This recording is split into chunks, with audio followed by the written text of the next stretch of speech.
우리가 지난 2주 동안 우리가 이 땅을 살아갈 때 주님의 제자로서 살아가는 삶의 원리, 그러니까 제자도에 대해서 우리가 살펴봤습니다. 그죠? 예수님께서 4가지 복과 4가지 화를 통해서 하나님의 자녀인 우리들이 이 세상을 살아갈 때 이 세상을 살아가는 하나님 믿지 않는 사람들과는 다른 가치관을 가지고 살아야 한다는 사실을 주님께서 가르쳐 주셨습니다. 만약에 우리의 가치관이 다르다면, 만약에 우리의 인생의 목표가 다르다면, 그러면 우리의 삶의 방법, 삶을 대한 우리의 태도 역시도 달라질 수밖에 없을 것입니다. 오늘 우리가 살펴볼 이 누가복음 6장 27절부터 38절까지의 내용은 예수 믿는 제자들이 이제 지난 2주는 가치관을 바꾸는 것이고, 이제는 삶의 태도를 바꾸는 변화되어야 할 삶의 원리에 대해서 주님께서 말씀을 하고 있습니다. 개인적으로 본문이 우리 기독교와 하나님 믿는 우리 성도들과 다른 종교를 믿는 사람들, 아니면 하나님의 존재를 자체를 인정하지 않는 무신론자들의 삶의 태도와 가장 명확하게 구분 지어주는 삶의 원리가 아닌가 저는 그렇게 생각을 합니다.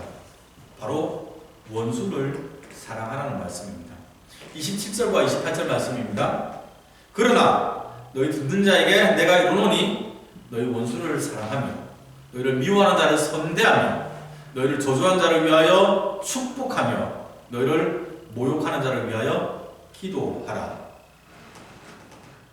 하나님의 자녀들은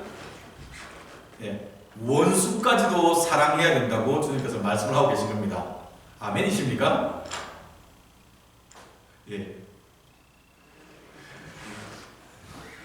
눈길을 자꾸 피하게 되죠. 하나님 왜요? 왜 제가 그래야 되는데요? 그냥 하나님 그거는 싫어요 이런 생각이 막 마음속에서 막 올라오지 않습니까? 생각해보면 지금 원수를 사랑하라고 주님께서 말씀하시는데 지금 갑자기 머릿속에 잊고 살았던 원수 같은 인간들, 내가 싫어하는 사람 아니면 나를 미워하는 사람 훅 지나가고 있지 않습니까? 혹시 그 사람을 사랑하고 선대하고 축복하고 심지어 위에서 기도를 하라고요. 주님 저한테 대체 왜 그러시는 거예요? 상식적으로 주님 제가 어떻게 그렇게 할 수 있겠습니까? 라고 주님께 되묻고 싶은 마음이 불끈불끈 솟아날 만큼 사실은 원수를 사랑하라는 이 명령은 우리한테 부담스러운 말씀이 됩니다. 사실 주님께서 이 말씀을 하실 때 주님도 그 가르침이 당시 사람들이 알고 있는 상식과 반대된다는 것을 주님께서 알고 계셨습니다. 마태복음 5장 38절에도 이 말씀이 기록되어 있는데요. 5장 38절 말씀입니다. 또 눈은 눈으로 이는 이로 갚으라 하였다는 것을 너희가 들었느니라. 그러니까 당시 지금 주님의 제자들이 이런 말들을 듣고 살아온 겁니다. 여러분 인생을 살아갈 때 눈은 눈으로 이는 이로 갚아야 됩니다. 남이 나를 해코지 하면 그대로 되갚아주는 것이 정당합니다 라고 사람들이 배워갔다는 얘기입니다. 이게 이상합니까 여러분? 공평한 거 아닙니까 여러분? 눈에는 눈, 이에는 이라는 이 원리는 사실은 모세의 율법에도 기록이 되어 있고요. 이스라엘 백성뿐만 아니라 고대의 다른 사회에서부터 오늘날 동양과 서양을 막론하고 대부분 나라에서 이 사법체계의 근간이 되는 그런 원리 가운데 하나입니다. 죄 지은 사람, 잘못한 사람 벌 받아야 될 거 아닙니까? 나에게 해코지한 사람이 아무런 벌 받지 않고 잘 먹고 잘 산다면, 온갖 부정과 불법을 다 저지른 사람이 이 세상에서 승승장구하고 잘 나가면 불공평하잖아요. 우린 그런 모습 보면 화를 냅니다. 방송에서 그런 사람들 보고 있으면 막 저만 열이 납니까? 여러분들 굉장히 인기가 좋습니까? 뭐 사법 체계가 이거 다 무너졌다는 그런 생각 들지 않습니까? 사법 정의를 확립을 해야죠. 그런 생각이 듭니다. 동시에 이 눈에는 눈, 이에는 이라는 이 원리는요, 죄를 지은 사람이 벌을 받아야 된다는 이 정의를 확립하는 원리도 되지만 범한 죄에 대해서 그것이 지나치게 복수를 하지 못하도록 막아주는 그런 역할도 합니다. 창세기 4장에 보면 라멕이라는 사람에 대한 기록이 나와 있잖아요. 이 사람이 성질이 좀 한성질했더랍니다. 아내 두 사람이 있었는데 두 사람의 아내를 불러놓고 자기가 이제 성질 부리는 겁니다. 야, 와이프들 다 와봐, 들어봐. 내가 몸을 다쳤단 말이야. 어느 놈이 나를 다치게 했어. 그래서 내가 죽여버렸어. 나는 부상을 입었는데 그 화가 나서 나는 참지 못해서 죽여버렸어. 그 얘기입니다. 누구든지 나 건드리기만 하면 내가 한 2배로 갚아줄기가 아니라 77배로 내가 벌을 내릴 거야, 그놈한테. 라멕이 그렇게 가족들한테 협박을 하고 있었거든요. 이런 태도 옳지 않습니다. 잘못했으면 잘못한 것에 비추어서 그에 합당하게 벌을 받아야 됩니다. 그렇게 복수를 해야 되는 겁니다. 지나치게 할 수 없습니다. 이게 그러니까 눈에는 눈, 이에는 이가 정의를 확립하는 것과 그리고 가해자도 거기에 맞게 그것보다 지나치게 벌을 받지 않도록 보호하는 그런 역할도 합니다. 그러니까 이게 우리가 지금도 이해를 할 수 있는 법이고요. 예수님 당시에도 이 원리는 당연한 것처럼 상식인 것처럼 이해되고 받아들여졌던 겁니다. 말씀드리지만 오늘날도 이 원리는 비교적 적용이 되고 있습니다. 여러분 주변에, 우리 주변에 모든 사람이 다 사랑스러운 것만 아니잖아요. 모든 사람들이 다 착한 것만 아니잖아요. 그래서 참 좋겠는데 어떤 사람은 참로 하는 행동도 사랑스럽게 하고 잘하고 또 법을 잘 지키고 살아갑니다. 근데 우리가 아는 어떤 사람 가면은 교묘하게 막 법을 막 이렇게 빠져나가기도 합니다. 요즘 나고 미꾸라지처럼 빠져나간다고 표현한답니까? 나쁜 짓 합니다. 우리한테 피해를 주기도 합니다. 그냥 나도 자기 인생 살고 나도 내 인생 살고 서로 터치 안 하고 편안하게 화목하게 살았으면 좋겠는데 나한테 막 피해를 줍니다.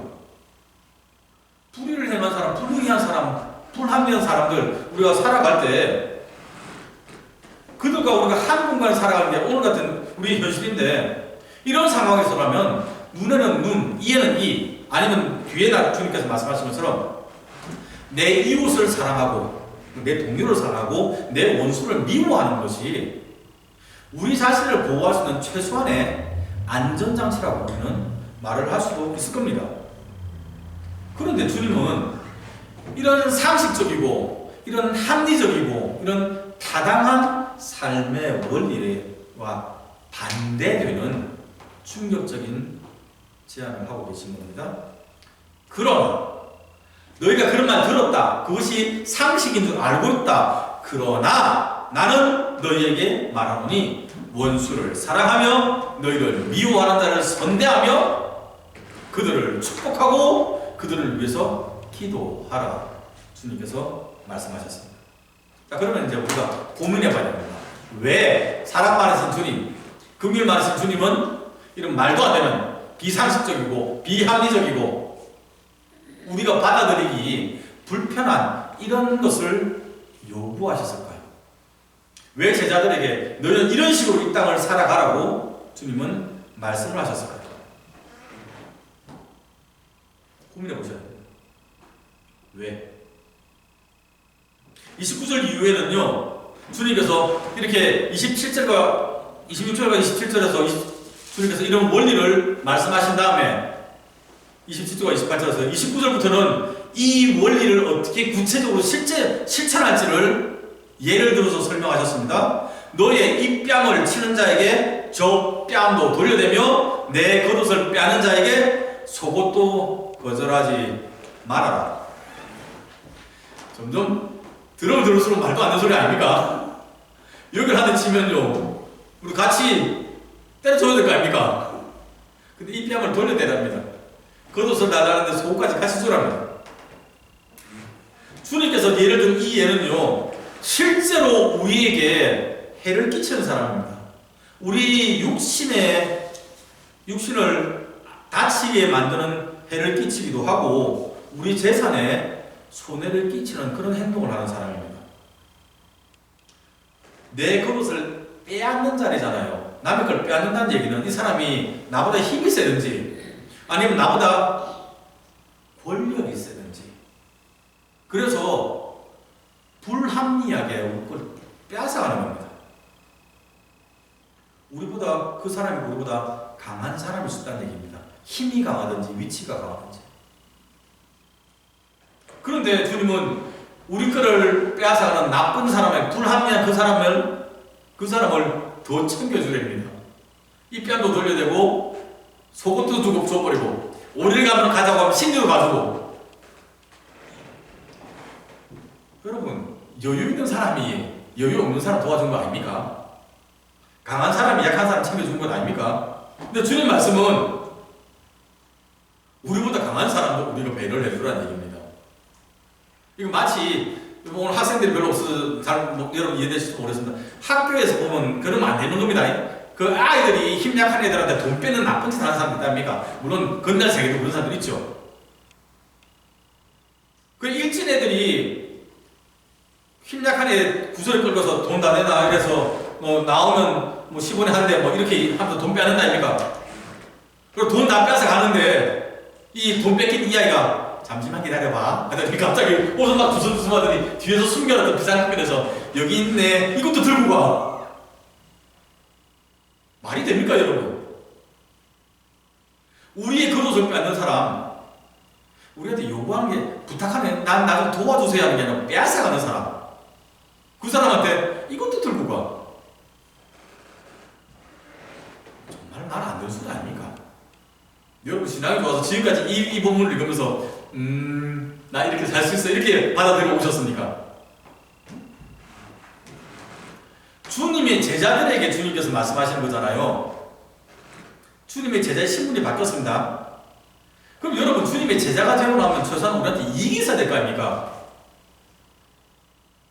어떤 단체에 가입을 하면 멤버십에 가입하고 나면 혜택이 있어야 됩니다. 하다못해 유튜브에 멤버십을 가입을 해도 멤버 특별 혜택을 줍니다. 그렇지 않습니까? 그런데 지금 주님의 제자, 하나님의 패밀리로 되었으면 무슨 혜택이 나와야 될 텐데 주님께서 오늘 본문에서 말씀하시는 이 가르침은요 혜택 보지 말고 이익 보려고 덤비지 말고 손해보고 살아라 그렇게 말씀하시는 것 같지 않습니까? 심지어 불법적으로 우리 것을 빼앗는 사람 그건 잘못입니다. 죄입니다. 근데 그 죄 짓는 사람도 용답하고 바보처럼 쉽게 하고 흔히 말하자면 호구가 되어서 피해보는 삶을 살아라고 주님께서 말씀하시는 것 같아서 되게 불편하지 않습니까? 그럼 다시 제가 질문드립니다. 그렇다면 왜 주님은 이렇게 불편한 말도 안 되는 이러한 삶의 태도를 제자들에게 살아야 한다고 말씀을 하셨을까요? 이거 잡으셔야 됩니다. 주님이 왜 하나님의 자녀인 너희들은 원수를 사랑하라. 눈에는 눈, 이에는 이로 살지 말고 원수까지 사랑하라고 말씀하셨을까요? 최소한 본문에서 주님의 제자들이 하나님의 자녀인 우리들이 우리를 향하신 하나님 사랑이 무엇인지를 알기를 원하셨던 것 같아요. 그리고 우리의 삶 가운데 그 사랑을 실천하기를 요구하고 계신 겁니다. 우리 자신을 돌아봅시다. 우리는 다른 사람들과 관계를 가질 때 상호성에 근거해서 관계를 지속합니다. 내가 저 사람이 나에게 잘 대해주면 우리도 잘 대해줍니다. 저 사람이 나에게 무리하면 점점 관계를 끊어내지 않습니까? 네. 사랑받기 합당한 사람 사랑하고요. 행동 밉게 하면 미워하는 게 그게 일반적입니다. 평범합니다. 다른 말로 하면 그게 정상적이라는 얘기입니다. 사실 생각해보면요. 우리를 사랑하는 사람 우리가 사랑하고 우리를 싫어하는 사람 싫어하고 그냥 관계 끊어버리는 게 편합니다. 그렇지 않습니까? 굳이 나 미워하는 사람, 그 사람 마음 돌리려고 계속 노력하는 거 시간도 많이 걸리고요. 에너지도 많이 써야 되고요. 밀당하는 것 같기도 하고요. 그래서 그냥 골치 썩는 것 같지 않습니까? 그런 것보다는 차라리 기브앤테이크로 줄 만큼 주고 받을 만큼 돌받는 게 깔끔합니다. 훨씬 쉽습니다. 그래서 사람들은 그냥 그렇게 살아갑니다. 그래서 그 방법을 선호합니다. 심지어 오늘 본문에서 주님께서 말씀하신 것처럼 죄인들도 그러한 삶의 원리를 가지고 살아갑니다. 여러분 근데 이 죄인이라는 단어의 무게를 여러분 기억하셔야 됩니다. 지금 주님의 가르침을 받고 있는 주님의 제자들이나 아니면 이스라엘의 종교 지도자들이나 아니면 이스라엘의 그냥 일반적인 사람들, 그 사람들 마음 가운데 있는 한 가지 자부심, 많은 자부심이 있겠지만 그 중에 하나는 뭐냐면 최소한 나는 그래도 이 죄인들보다는 낫다는 그 자부심을 가지고 살아갑니다. 누가복음 18장에 기록된 바리새인의 기도 기억나시죠? 그가 하나님께 나와서 기도합니다. 하나님이여, 나는 다른 사람들 곧 토색, 불의, 간음하는 자들과 같지 아니함을 감사합니다. 무엇보다 저 세리와 같지 아니하니 참 감사합니다. 그 얘기예요. 비교하는 겁니다. 나는 최소한 저 정도 죄인은 아니잖아요. 하나님. 그러니까 내가 참 고맙습니다. 내 인생 저렇게 궁상떨지 않으니 감사합니다. 내 인생 저렇게 죄 가운데 욕먹으며 살지 않으니 주님 감사합니다. 라고 기도할 만큼 그것이 자기들은 죄인과 다르다는 자부심을 가지고 살아갔다는 겁니다. 그런데 오늘 본문에서 예수님은 우리가 우리를 사랑하는 사람 사랑하고 우리를 미워하는 사람 미워하는 것은 너희가 그렇게 무시하고 있는 죄인과 똑같은 수준이다라고 주님께서 말씀을 하는 겁니다. 충격 아닙니까? 그러면서 주님께서 덧붙이시죠. 그 너희가 그렇게 산다면 너희가 칭찬받을 근거가 무엇이냐? 뭐 때문에 너를 칭찬을 해줘야 되냐라고 말씀을 하시는 겁니다. 이 말은요, 그렇게 살면 칭찬받을 게 하나도 없다는 얘기죠. 동시에 이 말은요, 우리가 칭찬받는 삶을 살아야 한다는 것도 전제하고 있습니다. 그럼 주님의 제자들은 누구로부터 칭찬받아야 됩니까? 마태복음 5장을 생각을 한다면 우리가 세상 사람들에게 우리의 선한 행실을 통하여 그들이 하나님께 영광 돌릴 수 있도록 그리고 우리가 좋은 평판을 받아야 됩니다만은 오늘 이 본문에서 주님께서 너희가 칭찬받을 게 뭐냐 하셨을 때 이 칭찬을 할 수 있는 해주신 대상은 하나님입니다. 35절 말씀은요, 오직 너희는 원수를 사랑하고 선대하며 아무것도 바라지 말고 꾸어주라. 그리하면 이거 밑줄 쫙입니다. 너희 상이 클 것이요. 어디서요? 하늘에서. 하나님께서 너에게 큰 상을 줄 것이요 또 지극히 높으신 이의 아들이 되리니 그 지극히 높으신 이는 하나님은 은혜를 모르는 자와 악한 자에게도 인자하시니라. 그러면 여러분, 왜 하나님은 우리가 원수를 사랑한다면, 원수까지도 사랑하고 그를 위해서 기도하고 축복하고 용납한다면 우리에게 상을 주실까요? 원수까지 사랑하는 것이 하나님의 사랑입니다. 하나님의 사랑하시는 방법이, 하나님의 사랑의 영역이 원수까지 덮으십니다. 그래서 우리가 하나님을 닮은 하나님의 자녀인 우리가 원수까지 사랑하니 하나님이 기뻐하시고 우리에게 더 큰 상을 주시는 겁니다. 자, 기억하셔야 됩니다. 하나님은 우리가 우리의 삶 가운데 하나님의 사랑을 실천하기를 원하고 계십니다. 앞서 우리가 살펴본 것처럼 만약에 우리의 뺨을 치는 사람들, 우리의 재산을 빼앗아가는 사람들에게는 그대로 갚아주는 것이 사실은 정의롭습니다. 그게 옳지 않습니까? 불법 저지른 사람 벌 받아야 됩니다. 근데 누구보다 공의로우신 우리 하나님께서 허물과 죄로 죽은 우리를 대하실 때 정의의 법으로, 공의의 법으로 우리를 대하지 않으셨습니다. 사랑의 법으로 우리를 품으셨습니다. 마치 30절에 기록된 것처럼 우리에게 도움을 요구하는 그 사람들이 있을 때, 오늘 본문을 주님은 주라고 말씀하셨지만 어떤 사람들은 도움 요구하는 사람들을 볼 때 저 거지 같은 것, 메마른 눈으로 차가운 마음으로 고개를 외면하는 사람들이 있지 않습니까? 근데 하나님은 허물과 죄로 죽어서 하나님의 영광에 이르지 못하는 소망 없는 절망 가운데 살아가는 우리를 바라보실 때 메마른 눈으로 바라보지 않으셨습니다. 친히 우리 죄를 그분의 어깨에 짊어지시고 대신 감당하셨습니다. 예수님이 이 땅에 오셔서 십자가에서 돌아가시도록 하나님께서 예수님 보내신 겁니다. 그리고 주님께서 십자가 돌아가셔서 우리의 모든 죄값을 다 치워주신 겁니다. 예수님께서 골고다에서 흘리신 그 피가 저와 여러분의 죄와 허물을 덮었고 모든 인류의 죄악을 사했습니다. 그래서 35절에 그분이 은혜를 모르는 자와 악한 자들에게까지 하나님의 인자하심을 나타내 주신 겁니다. 그리고 오늘 본문에서 오늘 지금 저와 여러분에게 하나님의 자비로우심을 우리가 행하여야 한다고 요구하고 계시는 겁니다. 이 하나님의 사랑, 하나님의 자비는요, 세상 사람들이 말하는 사랑과 다릅니다.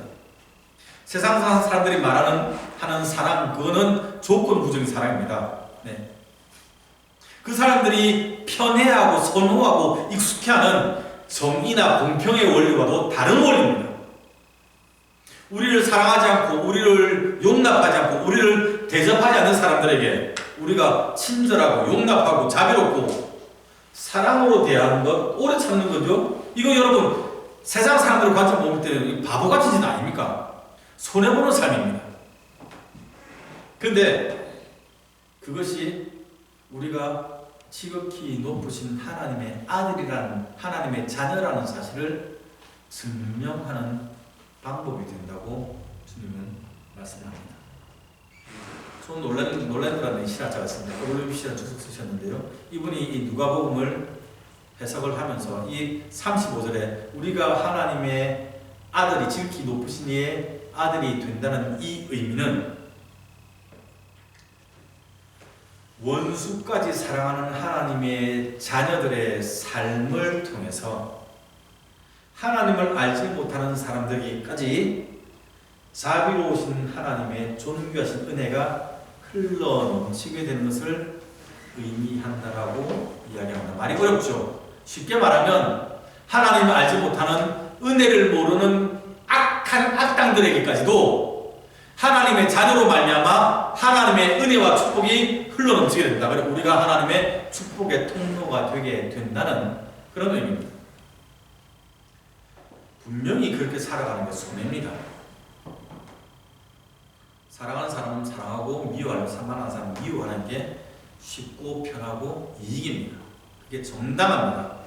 그런데 주님의 제자들은 세상의 관점과 다른 관점을 가지고 살아갑니다. 히브리서 11장 39절에 보면요, 믿음의 조상들이 약속을 다 받았는데 그 약속을 그들이 살아있는 동안에 그 약속을 성취를 경험하지 못했더랍니다. 어떤 사람 순교했지 않습니까? 어떤 사람은 예수 믿다가 재산에 손해봤지 않습니까? 어떤 사람들 예수 믿다가 관계에 깨어진 경험했지 않습니까? 하나님의 약속의 증거는 받았지만 그 약속을 받지 못하고 우리가 살아갈지도 모릅니다. 그럼 오늘 본문에서 주님께서 그 얘기하시는 거예요. 세상 사람들 이 땅에서 그 행동의 보상을 받고 사는 것을 목표로 살아가지만 너희들은 다르다. 너희들은 큰 상을 주시는 하나님을 바라보는 사람들이다. 여러분에게 큰 상이 있을 것이랍니다. 이 땅에서의 긍정적인 평가나 이 땅에서의 보상이 주어지면 참 좋겠지만 그것이 신자들의 삶의 목표가 되지 못한다고 주님 말씀합니다. 아까 말씀드렸듯이 어제가 종교기념일이었습니다. 종교개혁 기념일이었습니다. 개혁은 잘못되면서 다시 바꾸는 겁니다. 존경하셔야 돼요. 저와 여러분. 익숙한 이 상황 가운데서 우리가 세상의 방법들, 들어온 방법들만 살아가고 있지 않은지, 원수까지 사랑하시라는 하나님의 사랑을 실천하기 위해서 얼마나 노력하고 있는지. 누군가 저에게 손 목사님 당신은 그러면 원수 사랑하십니까? 아니요, 저도 못하고 있습니다. 이거 어려운 일입니다. 불가능한 일입니다. 그런데 최소한 우리가 그런 불가능한 말도 안 되는 사랑을 하나님으로부터 받았다는 사실을 우리가 기억을 할 수 있어야 됩니다. 그리고 그 사랑을 나누는 연습을 해야 되지 않겠습니까? 이 땅 가운데서 우리가 그거 나누는 연습을 해 나가는 겁니다. 불끈불끈 솟아나는 이 뺨을 치면 두 방을 같이 쳐야 되나 하는 복수심이 올라올 때 누르는 연습하는 겁니다. 사랑하라, 응답하라. 이 뺨을, 저 뺨을 돌려대라. 주님 어떻게 해요? 그 연습하는 겁니다. 기억하셔야 돼요. 우리의 기준은 기브앤테이크가 아닙니다. 줄 거 주고 받을 거 받는 게 아니라 조건 없이 사랑하시는 하나님의 사랑, 아가페의 사랑을 연습하는 겁니다. 그 연습의 삶이 저와 여러분 삶 가운데 풍성하게 나타나기를 바랍니다. 기도합시다. 주님 감사합니다.